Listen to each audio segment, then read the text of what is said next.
Sizda bo'lsangiz bo'ldi. Assalomu alaykum. Alaykum assalom. Bir oyda necha pul topasiz? Vah. Topolmayman-da. Примерно хотя бы. Примерно 13 million. 15 million. 13-15 million atrofida, to'g'rimi? To'g'ri.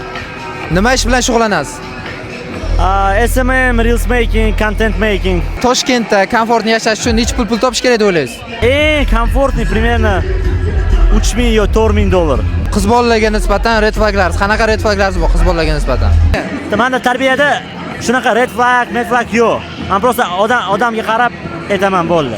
Misol uchun agar sizni bo'lajak turmush o'rtog'ingiz ovqat qilishni bilmasa, siz uchun bu red flag bo'ladimi yo bo'lmaydi? Yo'q, bo'lmaydi. Nimaga? Men просто ovqat qabul qilaman, bo'ldi. Просто o'zi odam yaxshi odam bo'lishi kerak-da.